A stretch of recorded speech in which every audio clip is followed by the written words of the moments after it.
నమస్కారం. Welcome to I dream.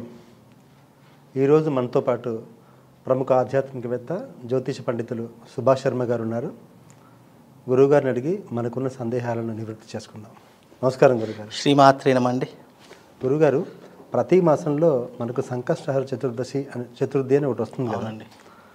ఆ రోజు వినాయకుడిని ఎలా ఆరాధిస్తే మనకున్న సకల కష్టాలు తొలగి సుఖశాంతులతో కుటుంబం ఉండాలంటే ఎలాంటి ఆరాధన చేయాలి, ఎలా పూజించాలి?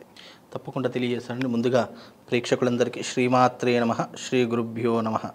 ఓం శుక్లాంబరధరం విష్ణుం శశివర్ణం చతుర్భుజం ప్రసన్నవదనం ధ్యాయే సర్వవిఘ్నోపశాంతయే. సంకష్ట చతుర్థి పౌర్ణమి తర్వాత వచ్చేటటువంటి సంకష్ట చతుర్థి ఏదైతే ఉందో అది చాలా ఫలప్రదాయిని అని చెప్పి గణేష పురాణంలో చెప్పడం జరిగింది. అయితే ఈ గణేష పురాణంలో చెప్పినటువంటి ఇతిహాసాల ప్రకారం, పురాణం ప్రకారం విఘ్నేశ్వరుడు విఘ్నాలు తొలగడానికి ప్రధానమైనటువంటి మూల కారణంగా మనకు చెప్పడం జరిగింది.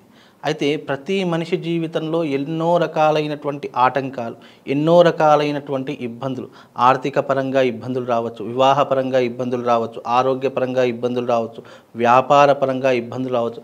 ఇలా ఎన్నో రకాలైనటువంటి ఇబ్బందులను, కష్టాలను తొలగించేటటువంటి వాడే విఘ్నేశ్వరుడు. అందుకే ఆయనకు విఘ్న వినాయకుడు అని పేరు, విఘ్న నివారణ కారకుడు అని పేరు.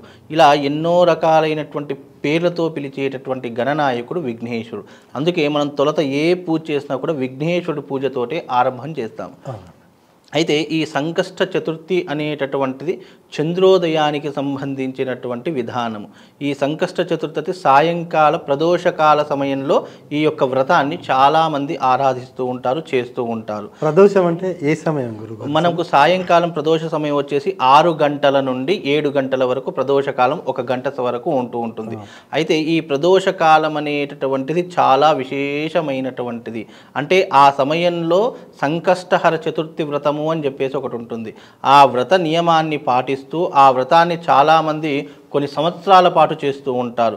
కొంతమంది దాదాపు 41 మండల నెలలు అని చెప్పేసి చాలామంది ఇలా చేస్తుంటారు. అంటే నెలకు ఒకసారి అంటే వాళ్ళు 41 నెలల పాటు ఈ యొక్క వ్రతాన్ని ఆరాధన చేస్తుంటారు. కొంతమంది 16 వారాలు ఆచరిస్తుంటారు, కొంతమంది 16 నెలలు అంటే 16 సంకష్ట చతుర్థులు ఆరాధిస్తారు. ఇలా ఎన్నో రకాలైనటువంటి నియమాలతో కూడుకొని ఉన్నటువంటిదే ఈ సంకష్టహర చతుర్థి వ్రతము. ఈ వ్రతం ఆచరిస్తే గనక మనిషికి ఇహపర సుఖములన్నీ కూడా లభించే అవకాశము, అలాగే విఘ్నములను దూరం చేసేటటువంటి వాడు విఘ్నేశ్వరుడు కాబట్టి మన జీవితంలో ఉన్నటువంటి విఘ్నములు దూరం కావడానికి ఇది చాలామంది ఆరాధిస్తుంటారు. ముఖ్యంగా ఈ వ్రతాన్ని స్త్రీలు ఎక్కువగా ఆరాధిస్తూ ఉంటారు. ఎందుకంటే కుటుంబం బాగుండాలి, అన్యోన్యత బాగుండాలి, భార్యాభర్తలు అనుకూలంగా ఉండాలి, సంతానం బాగుండాలి. అలాగే ఇంకో విషయం ఏంటంటే వివాహం కానటువంటి వారు కూడా ఈ సంకష్టహర చతుర్థి వ్రతాన్ని చేసుకుంటుంటారు. ఎందుకంటే ఈ వ్రతం చేసుకుంటే శీఘ్రంగా వివాహం కలుగుతుంది అనేటటువంటి నమ్మకం.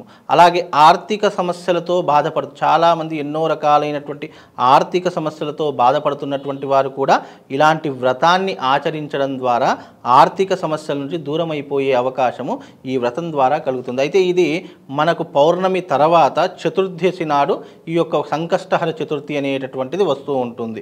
అయితే ఈ ప్రతి నెల సంకష్టహర చతుర్థి ఉంటూ ఉంటుంది. అయితే ఇది ప్రదోష కాలంలో పూజా విధానాన్ని ఒక మండపాన్ని ఏర్పరచుకొని చక్కగా దానిపైన బియ్యము పోసి కలశాన్ని పెట్టి దానిపైన గణపతి యొక్క విగ్రహం ఉంటుంది. ఆ గణపతి యొక్క విగ్రహాన్ని పూజ చేసి షోడశోపచార పూజ చేయాలి. తర్వాత అష్టోత్తరంతో అర్చన చేయాలి, అభిషేకాదులు చేయాలి.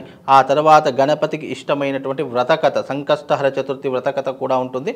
అది చదువుతూ స్వామివారికి అర్చన చేసి ఆ తీర్థ ప్రసాదాలను తీసుకోవాలి. అలాగే ఆ స్వామివారికి ఇష్టమైనటువంటి మోదకులు నైవేద్యంగా పెట్టాలి. మోదకులే పెట్టవచ్చు, పండ్లు, ఫలాలు, కొబ్బరికాయలు ఇలాంటివి నైవేద్యం పెట్టవచ్చు. అటుకులు, బెల్లము పెట్టవచ్చు, అటుకులు పాయసం పెట్టవచ్చు. ఇలా ఎన్నో రకాలైనటువంటి విధానాలు దాంట్లో చెప్పడం జరిగింది. అయితే ఈ సంకష్టహర చతుర్థి కేవలం మానవ మాత్రులే కాదు, దేవతలు కూడా యుద్ధానికి వెళ్ళేటప్పుడు, అలాగే ఋషులు యజ్ఞయాగాదులు చేసేటప్పుడు ఎలాంటి విఘ్నాలు రాకుండా తొలుత పూజ విఘ్నేశ్వరి ఆరాధన చేస్తేనే మనం తదనంతరం చేసేటటువంటి ప్రధాన కార్యం ఏదైతే ఉంటుందో దానిలో విజయం సాధించగలము అనేటటువంటి ఒక వరము విఘ్నేశ్వరుడికి ఉంది. కాబట్టి దేవతలు సైతం విఘ్నేశ్వరుని ఆరాధించారు, ఋషులు సైతం విఘ్నేశ్వరుని ఆరాధించారు. అలాగే ఇప్పుడు అదే పరంపరగా మానవులందరూ కూడా ఈ యొక్క సంకష్టహర చతుర్థి వ్రతాన్ని ఆచరిస్తూ ఇప్పటికీ కూడా ఆ దైవానుగ్రహాన్ని పొందుతూ భక్తులందరూ కూడా చాలా చల్లగా ఉన్నారు. భగవత్ అనుగ్రహంతో అందరి కష్టాలు కూడా తీరుతున్నాయి. ఓకే, ఇప్పుడు మీరు వ్రతంలో గణపతి ప్రతిమ అన్నారు, అది పసుపుతో చేసిన ప్రతిమనా మామూలు ఒక విగ్రహాన్ని పెట్టుకొని వ్రతం చేయాలంట? చాలామంది విగ్రహాలని ప్రధానంగా పెడుతూ ఉంటారు. పసుపుతో చేసింది ఏదైతే ఉందో అది గౌరమ్మ కిందికి వస్తుంది. అంటే స్త్రీకి మాత్రమే గౌరీదేవి అనేటటువంటి నామం ఉంది.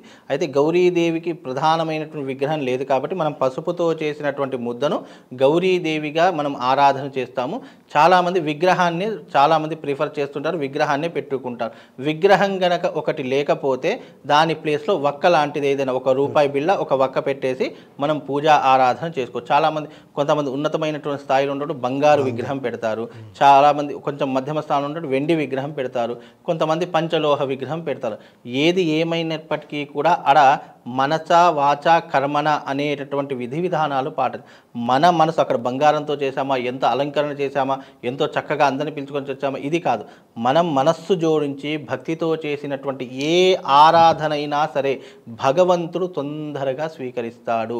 నువ్వు బంగారు పాత్రలో పాలు పోయాల్సిన అవసరం లేదు, నువ్వు భక్తితో మట్టి పాత్రలో పాలు పోసినా భగవంతుడు స్వీకరిస్తాడు. భగవంతుడికి కావాల్సింది ప్రధానంగా భక్తి మార్గము అనేటటువంటి ఒక చిత్తశుద్ధి కావాలి. కానీ మనం ఎన్ని రకాలైనటువంటి వస్తువులు సమకూర్చాము, ఏ రకమైన విధంగా ఎంత గ్రాండ్గా పూజ చేశాము, ఇది కాదు భగవంతునికి.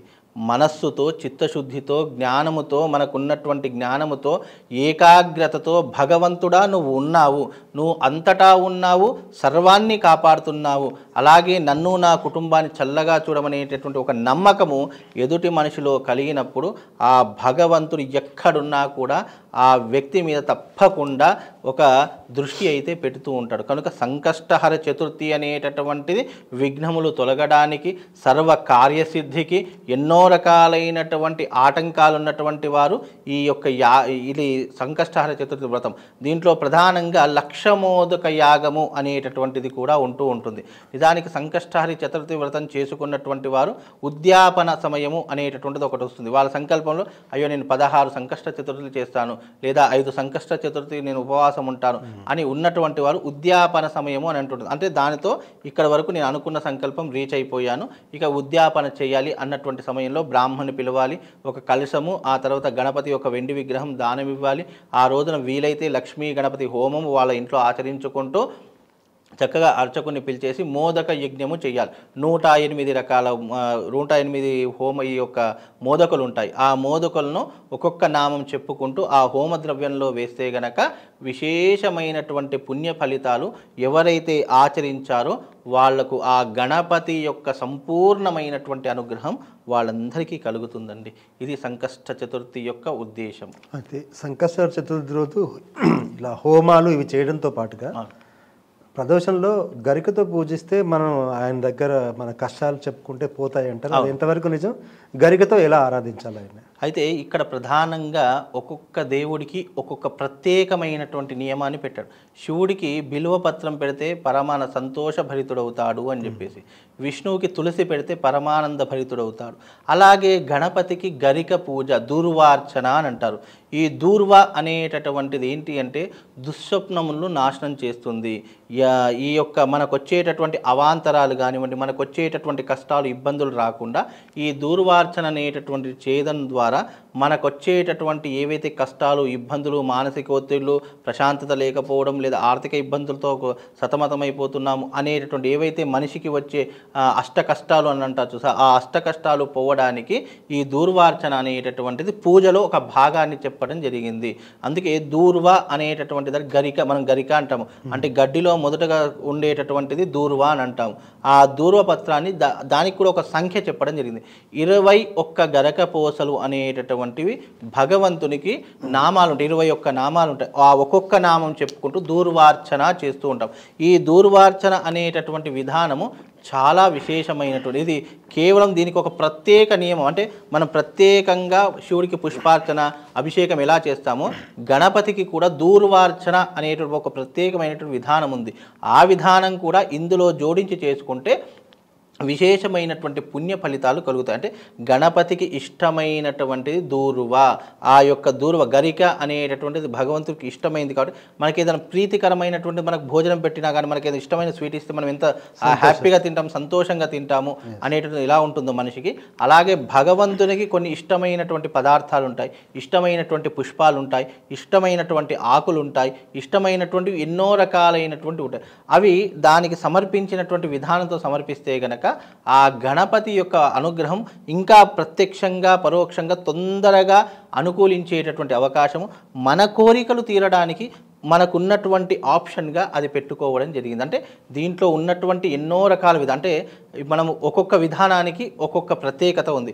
యజ్ఞం చేయడం వల్ల ఫలితం అనేటువంటి 100% వస్తుంది, వ్రతం చేయడం వల్ల 90% వస్తుంది, ఆరాధన చేయడం వల్ల 50% వస్తుంది, అభిషేకం చేయడం ద్వారా 30% వస్తుంది. ఇలా ఎన్నో రకాలైనటువంటి అనుగ్రహాన్ని పొందడానికి భగవంతుడు దానికి మార్గం అనేటటువంటిది సునాయాసంగా పెట్టడం జరిగింది, కష్టతరంగా పెట్టడం జరిగింది. మనం ఏ రకమైనటువంటి వినియోగాన్ని ఆ గణపతికి అర్చిస్తామో దాని రకంగా మనకు ఫలితం అనేటటువంటిది దాని ప్రకారంగా మనకు రావడం జరుగుతుందండి. చాలా బాగా చెప్పారు సార్, ధన్యవాదాలు. శ్రీమాత్రే.